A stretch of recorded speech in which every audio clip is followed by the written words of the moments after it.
Ty wiped sweat from his face as he looked at the smoking wreck of the supply ship.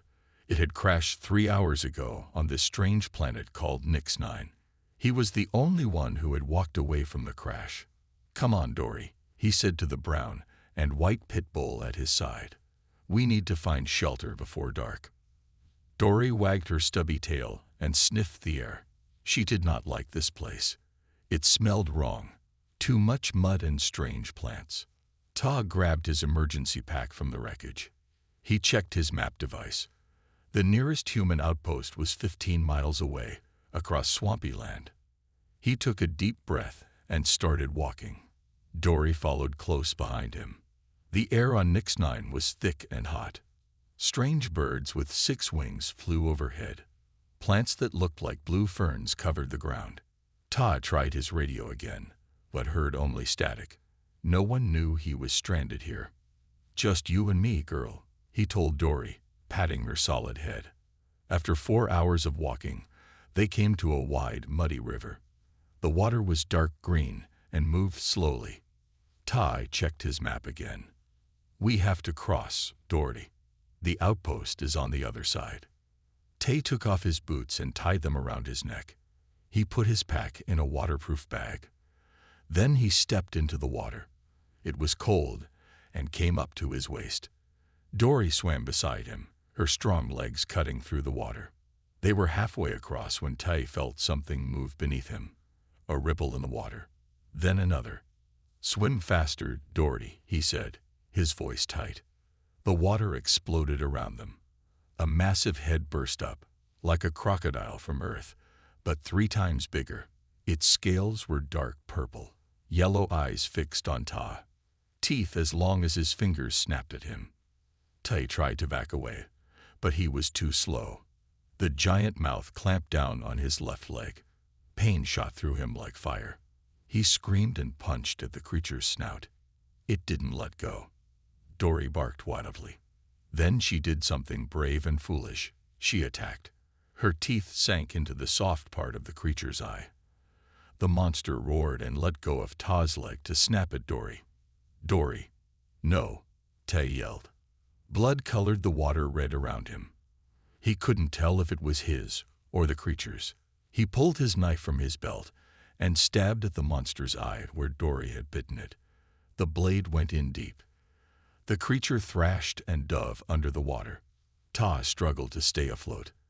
His leg was gone below the knee, torn away by the monster's powerful jaws. "Dory," he called. A splash, and then Dory was swimming toward him. She looked unhurt. Tay grabbed her collar with one hand and kicked with his remaining leg toward the shore. Every movement sent waves of pain through him. When they reached the muddy bank, Tay pulled himself up with his arms. Blood poured from what was left of his leg. He ripped off his shirt and tied it tight above the wound. "Good girl," he gasped, looking at Dory. "You saved me." Night was coming. The 3 moons of Nix-9 were rising in the purple sky. Tay knew he wouldn't make it to the outpost now. He needed shelter. With Dory's help, he dragged himself to a fallen tree that made a small cave with its roots. Inside the shelter, Tay opened his emergency pack with shaking hands. He found bandages and pain medicine. As he worked to stop the bleeding, Dory stood guard at the entrance, growling at sounds in the darkness. "The crocodile took my leg," Tay whispered through clenched teeth. He looked at Dory, her face dirty but determined. "But you're going to help me survive this, aren't you, girl?" Dory came over and licked his face. Her brown eyes seemed to understand. Outside, something large moved through the swamp. The alien crocodile was still up there. Tay hugged Dory close. "We'll make it through the night," he promised her. "And tomorrow, we'll find a way to get home."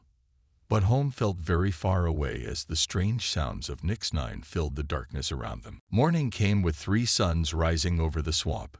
Tay woke to pain and fever. His leg throbbed where the crocodile had taken it. The bandages were soaked with blood. "Need to clean it," he said, his voice dry and cracked. Dory sat beside him, alert and worried. She had not slept all night, watching for danger. Now she licked Ta's face as if trying to cool his fever. Tai reached for his pack and found his water bottle. He drank half and used the rest to clean his wound. The pain made him bite his lip until it bled. "I need to make something to help me walk," he told Dory. He looked around their shelter. The crashed ship had parts he could use, but it was far away now. Ta crawled to the entrance of their root cave and looked outside. The swamp was quiet in the morning light. He saw broken tree branches nearby.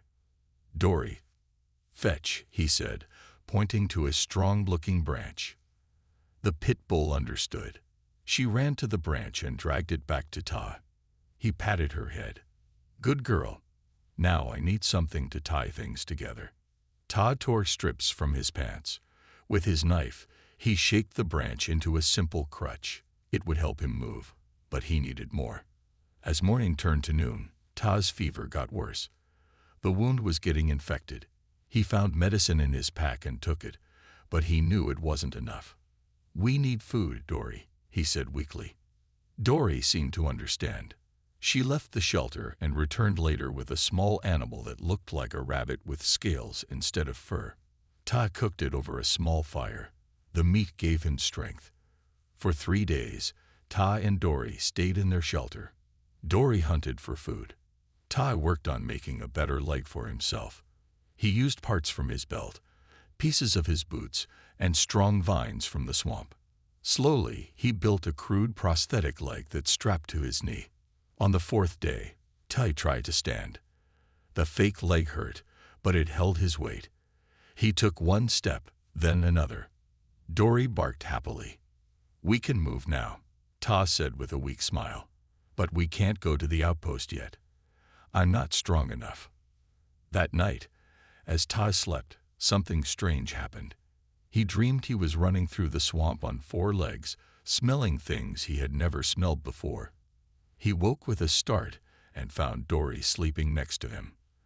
The dream had felt so real, as if he had been inside Dory's mind. The next morning, Ta noticed something odd. The blood from his wound had mixed with a blue substance, blood from the crocodile creature that had splashed on him during the attack. Where the blue and red blood mixed on his skin, tiny silver lines had formed. "What's happening to me?" he whispered. Dory came to him and pressed her nose against the silver lines. A shock went through Ta's body. Suddenly, he could smell everything Dory could smell. The animals hiding in the swamp, the danger lurking at the water's edge, the strange plants that were safe to eat. "We're connected somehow," Ta said in wonder. "The crocodile's blood did something to us." He looked at Dory's eyes, and for a moment, thought he saw them glow with a silver light, the same color as the lines on his skin. That day, Ta's fever broke. He felt stronger. With his makeshift leg and Dory by his side, he began to explore the area around their shelter. Dory seemed to understand his commands better than before. When Tai thought, "Check that bush," Dory went to look without him saying a word. At sunset, they stood at the edge of the swamp. Ta looked at his crude prosthetic leg, then at the loyal pit bull beside him. "The crocodile took my leg," he said, placing his hand on Dory's head. "But it gave us something else. Something powerful." In the distance, lights flickered in the swamp, lights that were not natural. Someone or something else was on this planet, and Ta had a feeling they would meet soon. "We'll be ready," he promised Dory. The pit bull looked up at him with understanding in her eyes. Together, they walked back to their shelter as night fell on Nix-9. 1 week after the attack, Ta felt strong enough to explore farther from their shelter. His homemade leg worked better now. He had added padding to make it hurt less. The strange connection between him and Dory grew stronger each day. "Let's check out those lights we saw," Ta told Dory as they ate breakfast. The pit bull wagged her tail, ready for adventure. They moved carefully through the swamp. Ta used a long stick to test the ground before each step. Dory walked ahead, sniffing for danger. When she sensed something unsafe, Ta knew it too. Their minds were linked in a way Ta still didn't understand. After walking for 2 hours, They came to a ridge that looked down on a wide valley. Todd dropped to his stomach and crawled forward. What he saw made his breath stop. Below them was a huge camp. Strange buildings made of a material like purple metal rose from the swamp. Tall figures moved between the buildings. They walked on two legs, but looked like the crocodile that had attacked Ta. They wore what seemed to be armor and carried weapons.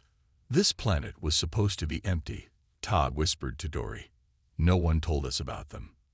Dory growled softly. Through their connection, Ta felt her fear and anger. These creatures smelled like the one that had hurt him.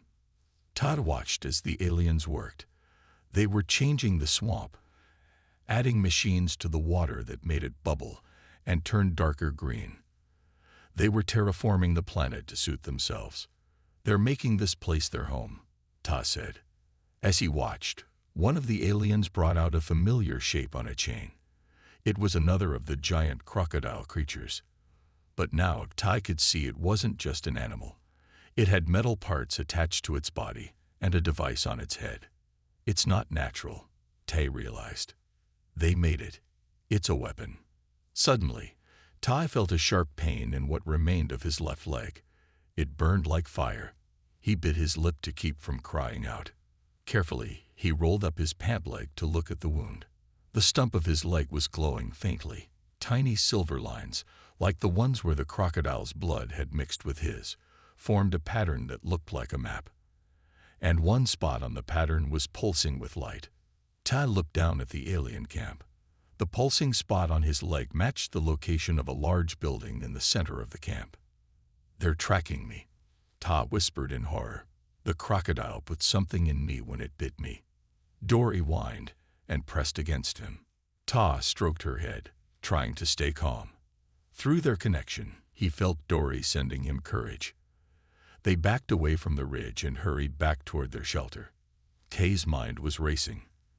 The aliens, whoever they were, had sent the crocodile creature after humans on purpose. But why? When they were safely back in their shelter, Ty examined his leg more closely. The silver pattern was clear now. It wasn't just a map of the alien camp. It was a map of the whole planet, and there were dots all over it. Other humans, Ta said. They're tracking all of us. That night, Ty couldn't sleep. He kept thinking about the aliens and their weapons. They were changing the planet, and they were hunting humans. As he finally drifted off to sleep, Ta's connection with Dory grew even stronger. In his dreams, he saw through her eyes, running through the swamp. But this time, it wasn't just a dream. Dory had left the shelter and was scouting the area, sending what she saw back to Ta. She found footprints near their shelter, 3-toed prints that belonged to the aliens. They were being hunted. Ta woke with a start. Dory, come back. He thought hard, trying to send the message through their connection. Minutes later, Dory returned, muddy but safe. In her mouth, she carried something shiny, a piece of the aliens' technology that she had found. Tai took it from her mouth. It was a small device with blinking lights. It looked like a communication tool. Good girl, he said, petting Dory. Now we need to find other humans. We need to warn them. Outside, one of Nix-9's moons cast a silver glow over the swamp. Somewhere out there, the aliens were planning something, and Tai and Dory were the only ones who knew. Tai studied the alien device Dory had found. It had buttons with strange symbols. He pressed one, and the device lit up with a hologram, a 3D map of the area. Red dots blinked on the map. One was right where Tai and Dory were hiding. We need to move, Ta said. They know where we are. They packed quickly. Ta took his few supplies and strapped them to his back. His leg hurt, but he ignored the pain. They left their root shelter just as the first sun rose. We need to find out more about these aliens, Ta told Dory. Can you help me? Dory wagged her tail. Their connection had grown so strong that Ta hardly needed to speak out loud. He thought about what he wanted, and Dory understood. They moved through the swamp all morning, careful to stay hidden. By noon, they were close to the alien camp again. Ta found a good hiding spot in a thick patch of blue ferns. From there, he could see the camp without being seen. "Now, Dory," he whispered. "Go look, but stay hidden." Dory slipped away through the ferns. Ta closed his eyes and focused on their connection. Suddenly, he could see through Dory's eyes. He could smell what she smelled. It was like he was running with her, low to the ground. Through Dory's eyes, Ta saw the alien camp up close. The crocodile-like aliens were even bigger than he thought, at least 7 feet tall. They had scales in different shades of green and purple. They spoke to each other in deep, rumbling voices. Dory crept closer to a large building. Inside, Ta saw maps on the wall. They were maps of human space, dozens of colonies and outposts. Red marks covered many of the maps. "They're planning to attack us," Ta realized. "All of us." Dory moved to another building. Inside were rows of the crocodile creatures that had attacked Ta. They were in tanks of green liquid, sleeping or growing. Some were small. Others were huge, bigger than the one that had taken Ta's leg. Weapons, Ta thought. They're making an army of them. Suddenly, an alarm sounded in the camp. Aliens rushed around, grabbing weapons. Dory backed away, hiding under a vehicle. Something's happening, Ta thought. Through Dory's eyes, he saw 3 aliens dragging something. No, someone. It was a human woman. She fought against them, but they were too strong. Her clothes were torn and bloody. "They caught someone else," Ta whispered. He felt sick. The aliens took the woman into a building. Dory couldn't follow. She stayed hidden, watching the camp. After an hour, the woman was brought out again. She looked weak now. One of her arms had a silver mark on it, like the one on Ta's leg. They put a tracker in her too, Ta thought. The aliens put the woman in a small cage. They were keeping her alive. But why? Suddenly, one of the aliens looked right where Dory was hiding. It sniffed the air and growled something to the others. They all turned to look. "Run, Dory." Ta thought as hard as he could. "Come back now." Dory didn't need to be told twice. She darted away from her hiding spot, just as an alien fired a weapon at her. Green energy hit the ground where she had been. Tai opened his eyes, breaking the connection. His heart pounded. He waited, watching the edge of the ferns. After 5 long minutes, Dory came running back. She was unhurt. "Good girl," Ta said, hugging her tight. "We need to go. Now."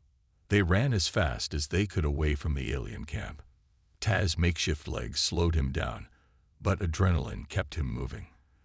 They didn't stop until they were miles away. As night fell, they found a new hiding place in a hollow log. Todd examined the alien device again. He pressed different buttons until he found what he was looking for, a communication function.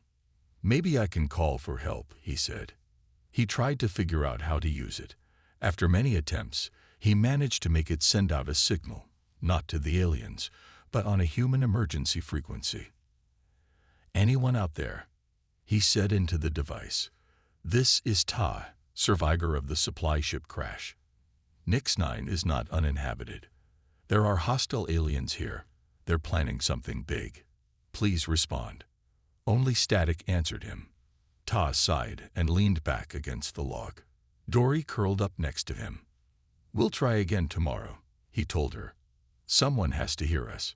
In the distance, lights moved through the swamp. The aliens were looking for them. But thanks to Dory, they now knew much more about their enemy. And they had a plan. Tai woke to the sound of the communication device beeping. He grabbed it quickly and pressed the talk button. "Hello? Is anyone there?" he asked. A woman's voice came through, broken by static. "This is Dr. Jin, Human Research Outpost. Who is this?" "My name is Ta. I survived the supply ship crash. There are aliens on this planet. They're dangerous," Ta said urgently. "We know," Dr. Jin replied.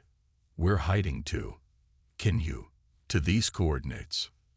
The device showed a map with a blinking blue dot. It wasn't far, maybe 5 miles north. I can get there, Ta said. I'll leave now. Be careful, Dr. Jin warned. The Cur are hunting. They have scanners. The what? Ta asked, but the connection went dead. Ta looked at Dory. We have a name for them now. The Cur. They set out as soon as the first sun rose. Ta's leg was getting better. He had added more padding and a spring mechanism that helped him walk faster. Dory stayed close, alert for danger. The journey took all day. They had to hide 3 times when Cur patrols passed nearby. Dory sensed them before Ta could see them.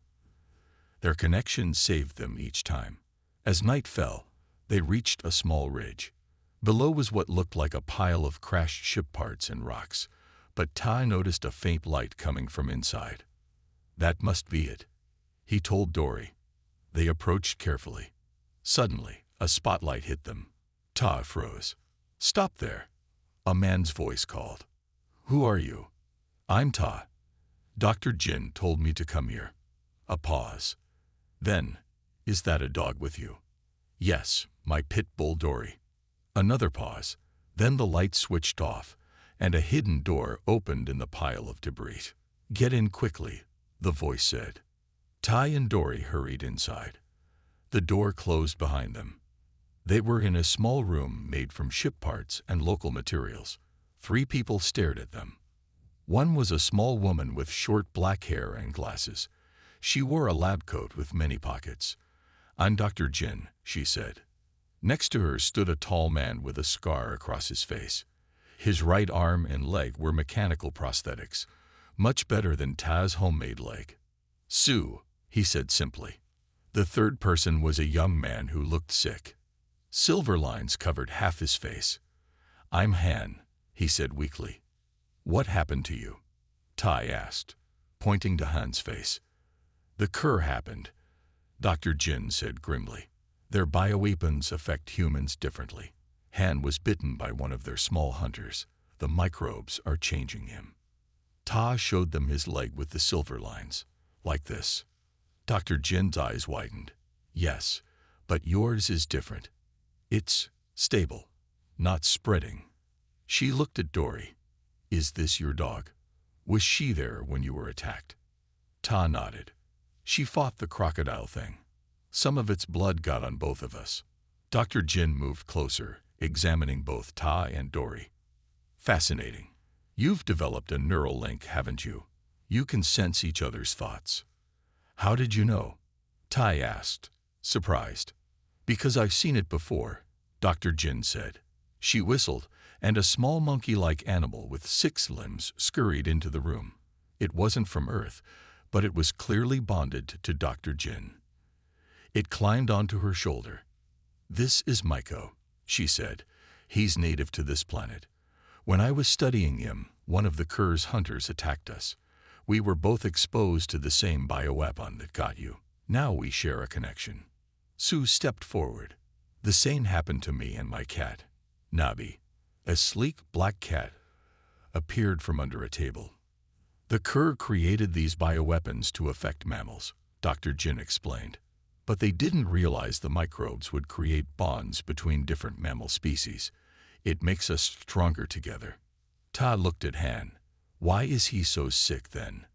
Because he had no animal companion when he was attacked, Dr. Jin said sadly. The microbes are trying to change him, but they need 2 species to form a stable bond. Sue put a hand on Ta's shoulder.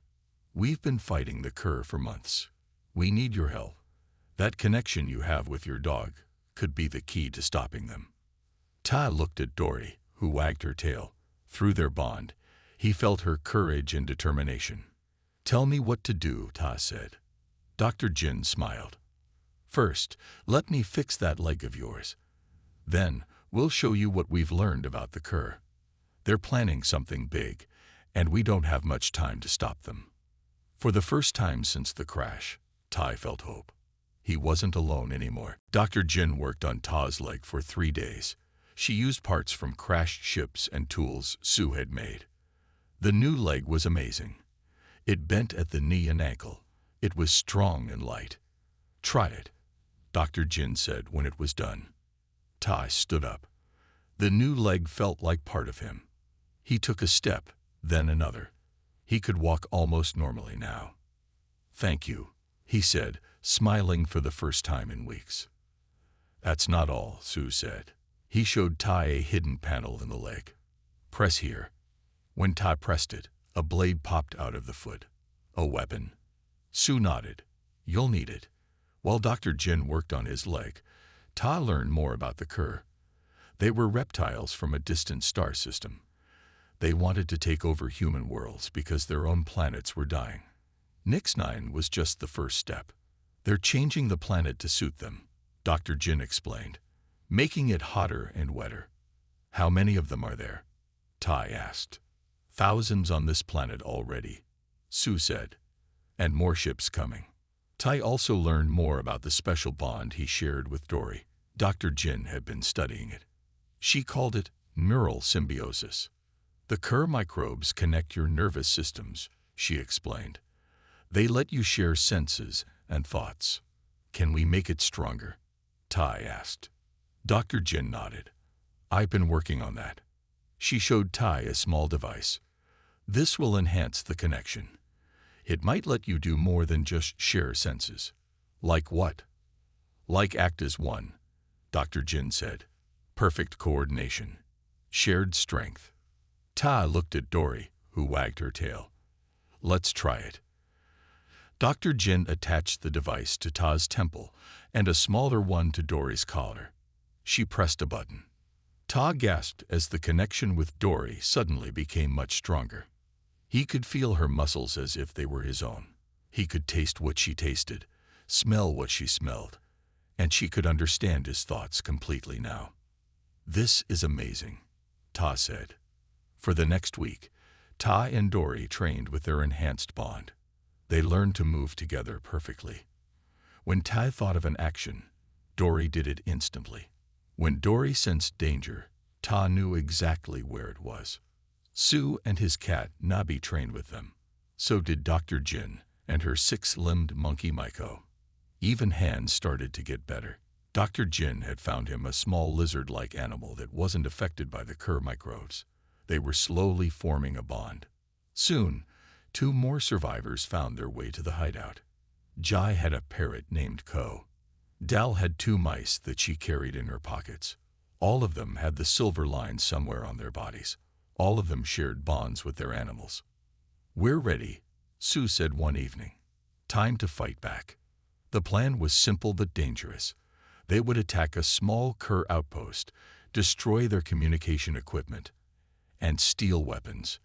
"The Cur don't know about our bonds," Dr. Jin said. "That's our advantage." That night, they moved through the swamp quietly. Tai and Dory led the way, using their enhanced senses to avoid patrols. Sue and Nabi followed, then the others. The Cur outpost was a small building with 2 guards. Through his connection with Dory, Tai could sense there were 5 more Cur inside. "Ready?" Sue whispered. Ta nodded. He touched his new leg, feeling the hidden blade.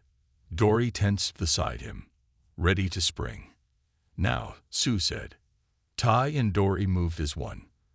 Tai ran forward, faster than he ever could before. He felt Dory's strength adding to his own. When a Cur guard turned toward them, Ta knew exactly where it would aim its weapon. He ducked as the guard fired. At the same moment, Dory leaped, her jaws clamping down on the guard's arm. The Cur roared in pain and dropped its weapon. Around him, the other humans and their animal partners attacked in perfect coordination. Sue and Nabi took down the second guard. Dr. Jin and Miko disabled the alarm system. Ta picked up the fallen Cur's weapon. It was heavy and strange, but somehow he knew how to use it. The knowledge came from the silver lines on his leg. The Cur's own technology turned against them. Inside, Sue called. The humans and their animal companions stormed the outpost. The Cur inside were caught by surprise. They had never seen humans and animals working together like this. It was over in minutes. The outpost was theirs. "We did it," Ta said, breathing hard. Sue grinned. "This is just the beginning." The small victory gave the human resistance new hope. Over the next month, they attacked 3 more Cur outposts. Each time, they took weapons and supplies. Each time, their bonds with their animal partners grew stronger. Tai and Dory became the best fighting team. With his new leg and their perfect connection, Tai could move faster than normal humans. Dory could understand complex plans and carry them out exactly. Together, they were nearly unstoppable. Dr. Jin studied the Cur technology they captured. She learned how to jam their trackers so the silver lines on their bodies couldn't be followed. She also made more devices to strengthen the bonds between humans and animals. "The Cur have no idea what they created," she told Ta one night as they planned their next attack. "Their weapons were supposed to divide us. Instead, they made us stronger." Their next target was bigger, a communication tower the Cur used to talk to their fleet in space. If they could destroy it, the Cur on the planet would be cut off from help. "It will be heavily guarded," Sue warned as they looked at a map of the area. "At least 20 Cur soldiers. And worse," Dr. Jin added. "They have 3 of the big crocodile sentinels there." Tay's hand went to his leg. He could still remember the pain when the crocodile took it. But now, that memory made him stronger. "We can do this," he said. "We have something they don't expect." That night, the resistance group, now 12 humans with their animal partners, moved toward the communication tower. It was a tall metal structure that rose above the swamp. Lights flashed at its top, sending signals to space. Tai and Dory scouted ahead. Through their connection, Tai could see in the dark almost as well as Dory could. He could smell the Cur guards before seeing them. They found a weak spot in the tower's defenses, a drainage pipe that ran under the fence. The smaller animals, Nabi the cat, Mako the 6-limbed monkey, and Dal's mice, went in first. Their human partners stayed hidden but could see through their animals' eyes. The animals planted small bombs Dr. Jin had made from Cur technology. They were timed to explode all at once. Just as the animals returned safely, the bombs went off. Boom! The Cur guards ran toward the explosions, leaving other areas unguarded. "Now," Sue signaled. The humans and their larger animal partners rushed the fence. Tai and Dory went straight for the main building. 2 Cur guards saw them and fired their weapons. Green energy bolts flew past them. Tai didn't need to tell Dory what to do. Through their connection, they moved as one. Dory darted left, while Tai went right. The guards couldn't aim at both at once. Dory leaped at one guard, her powerful jaws clamping on its arm. At the same moment, Tai activated the blade in his prosthetic leg and kicked the other guard. The blade cut deep into the Cur's tough hide. All around the compound, the other human-animal teams were fighting. Jai and his parrot blinded Cur guards with diving attacks. Han and his lizard scrambled up the tower to plant more bombs. It was working. They were winning. Then the ground shook. A terrible roar filled the air. Tai turned to see a nightmare, the largest crocodile sentinel he had ever seen. It was twice the size of the one that had taken his leg. Its scales were dark purple, almost black. Yellow eyes glowed with hate. The Cur commander sent their best weapon, Dr. Jin said through their communication devices. The giant crocodile charged at Tai and Dory. Its huge jaws snapped.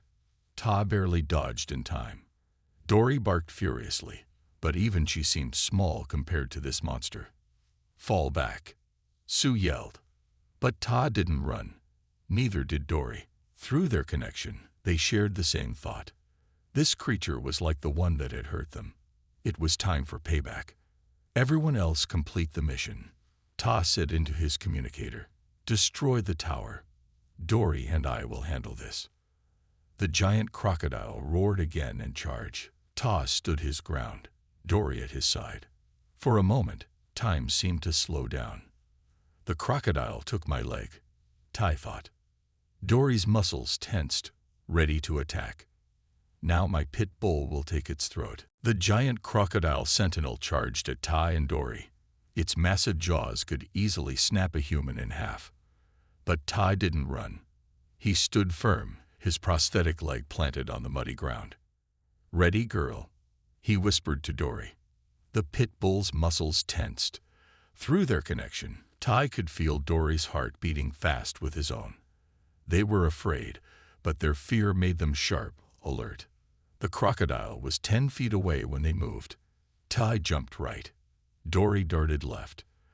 The huge beast couldn't follow both. It turned toward Ty, sensing the silver lines in his leg, the tracker that still connected them. "That's right," Ty thought. "Follow me." He ran between two buildings. The crocodile smashed through the walls like they were paper. Pieces of metal and stone fell around Ty as he ran. His new leg worked perfectly, letting him stay just ahead of the snapping jaws. Through their bond, Ty could see what Dory was doing. She was circling around, getting behind the creature. This was their plan, divide its attention. Around them, the battle continued. The other humans and their animal partners fought the Cur guards. Sue and Nabby had reached the control room. Dr. Jin and Miko were setting explosives at the base of the tower. The crocodile cornered Ty against a wall.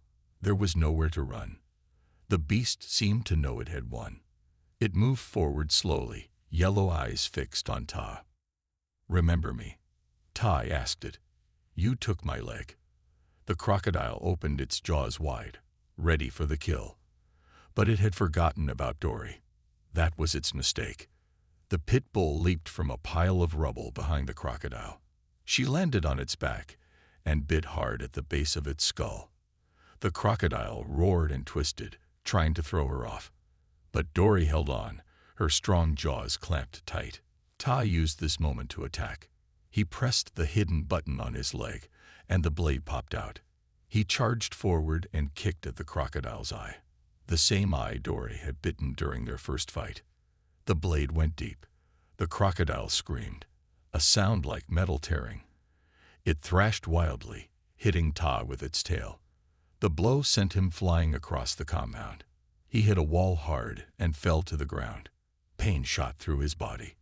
He might have broken ribs, but through their bond, he could still feel Dory fighting. She was still on the crocodile's back, still biting. "Hold on, Dory," Ty thought as he struggled to stand. Dr. Jin's voice came through his communicator. "Ty, the tower is ready to blow. You need to get out now." Ty looked at the crocodile. It was spinning in circles, trying to reach Dory, but it was slowing down. Dory had found a weak spot, a place where metal met flesh in the creature's neck. Through their bond, Ty sent Dory a message. "The throat. Go for the throat." Dory understood. She changed position, moving to the crocodile's throat. Her teeth found a soft spot where the scales were thinner. She bit down with all her strength. Blood, dark blue blood, sprayed from the wound. The crocodile made a choking sound and stopped spinning. It tried to roar, but only a gurgle came out. "Ta! Now!" Sue yelled from across the compound. He and the others were already retreating. "Dory, come!" Ta called, both out loud and through their bond. The pit bull let go and jumped clear of the dying crocodile. She ran to Ta, who had managed to get to his feet. Together, they ran for the fence as the first explosion started at the base of the tower. They were halfway to safety when the crocodile made one last effort. It charged after them, blood pouring from its throat.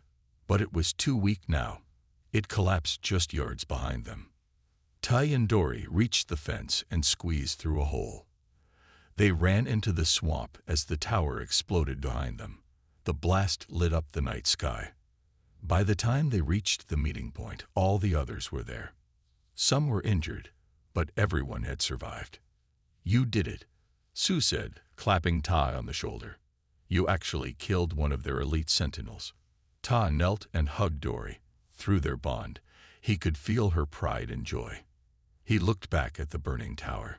"The crocodile took my leg," he said, stroking Dory's head. "My pit bull took its throat. Dr. Jin was examining the blue blood on Dory's muzzle. Her eyes were wide with excitement. "This is important," she said. "This blood contains the pure form of the microbes.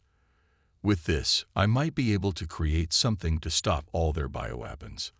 Hope filled Ta's heart. For the first time, he believed they might actually win this war. 3 weeks after destroying the communication tower, the human resistance had grown stronger. Word spread among the scattered survivors on Nix-9. More people came to join them, many bringing animal companions. Their hidden base moved to an abandoned mining facility that offered better protection. Dr. Jin worked day and night in her makeshift lab. The blue blood from the Crocodile Sentinel gave her what she needed. She created a treatment that could protect humans from the Cur bioweapons. Even better, it could enhance the neural connection between humans and animals. "This will change everything," she told the group as they gathered in the main room of the base. "The Cur created these microbes to hurt us, but we've turned their weapon into our greatest strength." Tai sat with Dory pressed against his leg. Through their bond, he could feel her excitement. She understood what this meant. "How does it work?" Sue asked. Dr. Jin held up a small device with needles on one end. "This injects a modified version of the microbes. It creates a permanent bond between human and animal, stronger than what we have now." "Permanent?" Han asked. He looked at his lizard, which now rode on his shoulder everywhere. "Yes," Dr. Jin said. "Your nervous systems become fully connected. You'll always be able to sense each other, to share thoughts and abilities." "Is it safe?" Tai asked. "As safe as what we already have," Dr. Jin said. "And it protects against all Cur bioweapons." One by one, the humans and their animal partners took the treatment. Tai and Dory went first. The needle stung, but only for a moment. Then warmth spread through Ta's body. The silver lines on his leg glowed bright, then faded to a soft shimmer. The connection between Tai and Dory suddenly became deeper than ever before. He could feel her thoughts as clearly as his own. Not just simple ideas, but complex emotions and memories. He saw Dory's life before they met. Her training, her first meeting with Ta. She could see his memories too. "It worked," Ta whispered. Dory wagged her tail, and Tai felt her happiness as his own. All across the room, humans and animals were experiencing the same thing. Sue and Nabi, Dr. Jin and Maiko, Han and his lizard. They were becoming something new, not just partners, but single beings with 2 bodies. "The Cur won't know what hit them," Sue said with a grin. That night, while everyone else celebrated, Tai took Dory outside to look at the stars. The 3 moons of Nix-9 shone bright in the sky. "We've come a long way," he told her, scratching behind her ears. Through their bond, Dory showed him how she saw the world now. Colors were different. Smells were stronger. But most importantly, she saw Tai as part of herself, an extension of her being. A sudden noise made both of them turn. Lights appeared in the sky. A ship was entering the atmosphere. But it wasn't a Cur ship. It had human markings. "A rescue ship," Ta said in wonder. "They got our message." They ran back to the base to tell the others.